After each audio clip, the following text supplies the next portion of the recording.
Hi guys, my name is Lacey of Spooky Lips and Fat Hips, and welcome back to my YouTube channel.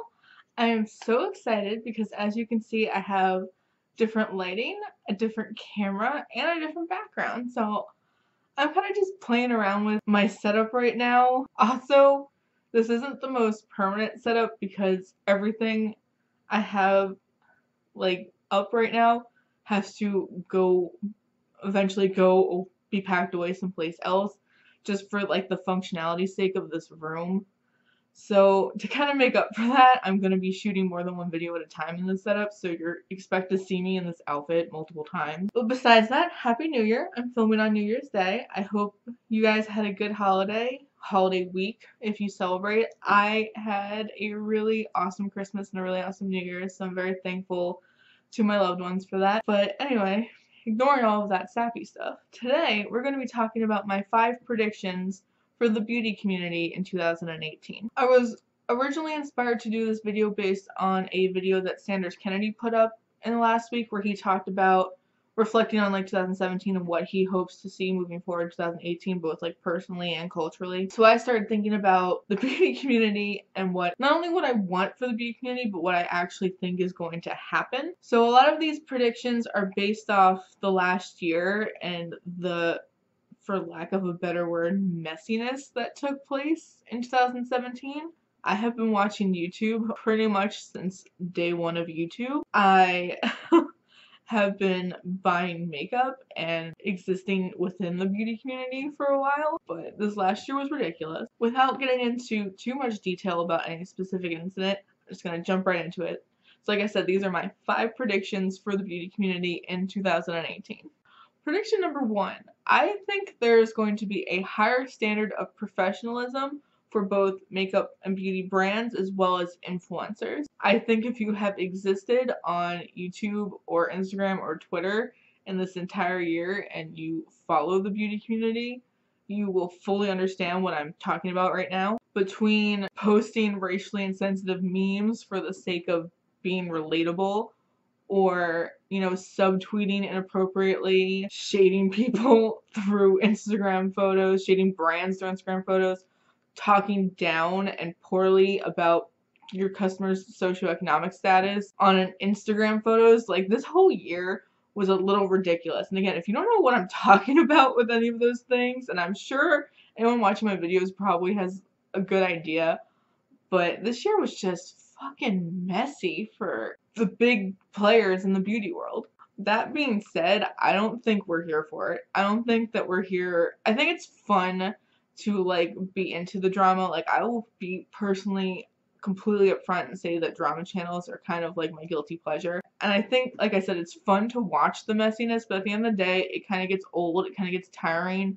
Hearing the same influencers over and over have the same, I don't want to say petty problems, but complaining about things that I'm sure that their supporters cannot relate to in terms of PR and trips and things like that. I just think we're all kind of over it.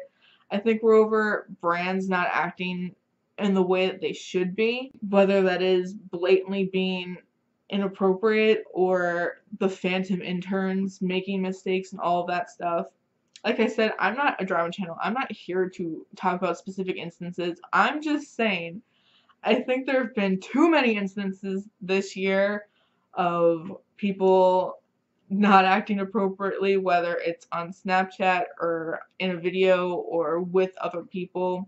And it's just kind of tiring. I don't want to give my money to these brands or these people if they're going to keep acting like this, especially when there's other brands that aren't acting so sloppy or other brands that deserve more recognition that are acting at a very high standard of professionalism. And I know I'm just too old to care about a lot of this drama. I am someone in my real life who honestly and truthfully just can't handle drama. I'm too old for it. I'm too tired. I have too much anxiety. I can't deal. And I can live vicariously through the drama every once in a while, but for a new scandal to be happening every day is absolutely ridiculous. So like I said, in 2018, I think we're over it. I think we're going to have less tolerance for it. We're going to have less forgiveness, especially for half-assed apologies. But overall, I just think consumers were over it. Kind of piggybacking off of that, for my second prediction, I think that as a whole, makeup lovers are going to be shopping less in 2018. Besides the fact that it's for the amount of makeup coming out at any given moment, it's expensive to keep up. I think we're becoming more aware as consumers of who we're giving our money to and what is worth investing in or not. I think at this point, how many brown, red tone eyeshadow palettes can a person own? How many liquid lipsticks can we own? How many highlighters can we own? Not to mention, I think there's been more awareness on the act of like decluttering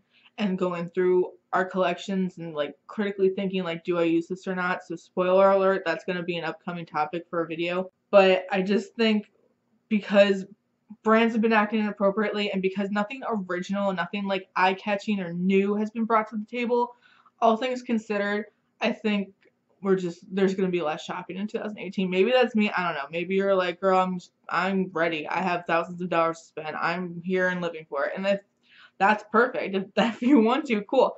I just know for me, I can't afford to keep up with all this makeup anymore. I have too much makeup to keep buying makeup. Not to say that I'm going to stop shopping, because that would be absurd. I'm never going to stop shopping, but I'm going to definitely slow down. And I think even in the last couple months, I've completely slowed down because, like I said, nothing's really exciting me. I don't feel excited about makeup. It used to be a launch would come out and I would see it and I'd lose my mind and I'd mark the calendar and I'd be like, yes, I need this. And now I see new releases and it's kind of like, yeah, browns. Like, even especially if you go on like Trend Moods Instagram and she'll post a lot of like upcoming things, so often you'll read in the comments other people being like, I already have that, pass. And I think it's cool that we're being so vocal as a community of being like, what else do you have? So I expect to see more affordable brands being supported and more expensive brands being critically evaluated in the year 2018. Just overall, less shopping. Besides what we consume materially, I think that we're going to also change what we consume intellectually and visually in 2018, meaning I think there's going to be a shift in creators, especially on YouTube in 2018. And I'm trying to think of how I can word this the way that my mind's thinking it. I feel like, I know I am, I'm getting very tired of seeing PR unboxings and drugstore affordable eye look tutorials and my favorites of 2000. I was fully going to film a best of and worst of 2017 makeup products, but I kind of felt like my heart wasn't in it, only because, I don't know, it's kind of like tired content, and that's just it. I think content's getting tired, and I think that influencers are getting tired. I think you can see it in their enthusiasm for making videos, that they're not coming up with new ideas. Everything's very clickbaity and very kind of repetitive. And I think in 2018 there's going to be a bunch of new creators with new ideas for new series and creative thoughts and more opinions and different opinions and varying opinions. And I think all of those things are going to be brought to the table in 2018. And I think you can see that with the kind of videos that people have been enjoying watching lately.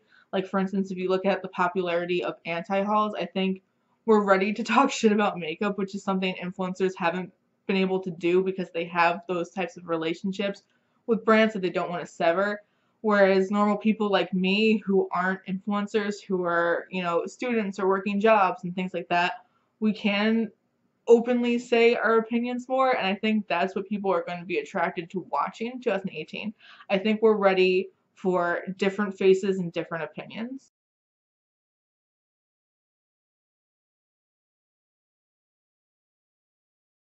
Totally going off of that, I think we're totally going to see just much more diversity in our influencers in 2018. And by diversity, I'm including, race and ethnicity, but I'm also including age, gender, socioeconomic status, like, disability stat, like things like ability, like I'm talking about it all. I think we're ready to see people from different areas of the world, people who have unique makeup looks, people who view things differently, people who view things uniquely. I just think it's time for a change, and I'm not shitting on influencers, but I think the LA going to events, same setup, same visual look, same video, same everything is getting kind of tired. And like I said, I think not only with what we're watching creatively, but also who is creating it.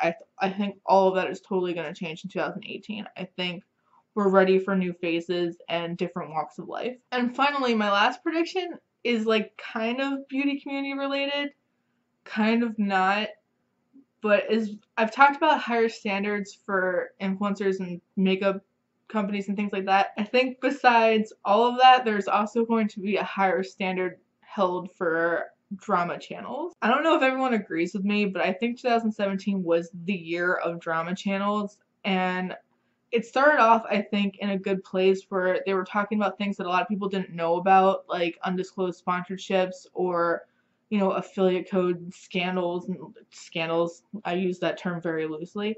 But, things like that. And I think that that's what kicked off a lot of these higher standards and a lot of the questions that we now have for influencers, like whether or not they're being truthful to us because they believe in what they're saying or because they're making a profit off of us at the end of the day. Everything's about money, unfortunately. Drama channels, however, like I said, I think they started in a place that was helpful and have escalated to a ridiculous place of slander and commenting on things that do not need to be commented on, like people's marriages and things in their personal life. And like I said, I love a drama channel.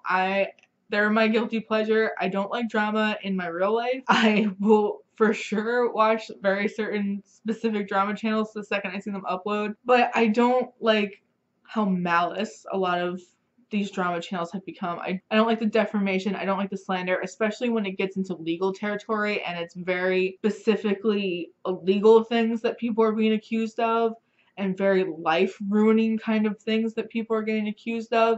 And I think people are sick of that too. And I've mentioned this on my Instagram, and I'm not going to make a whole video about this, but I think with the whole Peter Monn thing that just happened, and if you don't know what I'm talking about, literally just type in Peter Monn into the search bar at YouTube, and you will find out what I'm talking about. But I think because of how ridiculous that was, a lot of creators have come together to be like, enough is enough.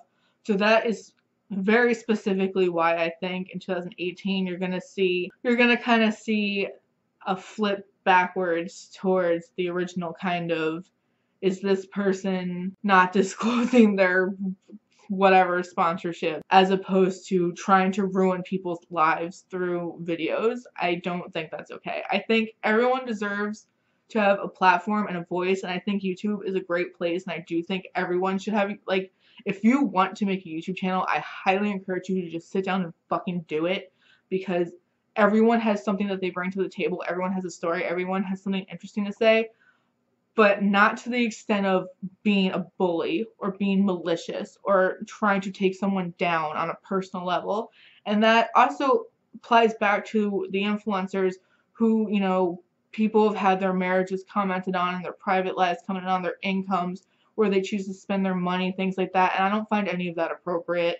I think it's one thing when we're commenting on things that have already been made public, but to dig deeper and purposely try to dig up like receipts on people it's all too much. And I think we all need to grow up a little bit and just get past it in 2018. So along with the messy gurus, the messy brands, the messy drama channels, I'm tired of it. I don't want any of it. I'm too old for it, and I just think that a lot of us are kind of over it. Maybe not. We'll see. That's just my personal prediction. I think that we're over all of it. I think this actually might have been the quickest I've ever made a video. Normally they're like 40 minutes long and I have to dial it back. Anyway, those are my predictions for the beauty community in 2018. What are yours? Do you agree with anything I've said? Do you think I'm completely wrong and it's just going to get messier and more ridiculous? Do you think that it wasn't messy and it's always been this way and that's just how things go and it's going to keep being that way? Talk to me about it. I would love to hear your opinions. Like I said, because of how ridiculous the setup is, I'm probably going to film a couple more videos in this outfit, so expect them this week. But other than that, thank you guys so much for watching. If you like my kind of ranty opinions like this, because I have a lot of opinions, please subscribe. I can't believe I'm saying that on a YouTube video. I feel like a real YouTuber. Subscribe to my channel, leave a thumbs up, blah, blah, blah. But anyway, I hope you guys had a good holiday. Thank you guys so much for watching, and I will see you next time. Bye!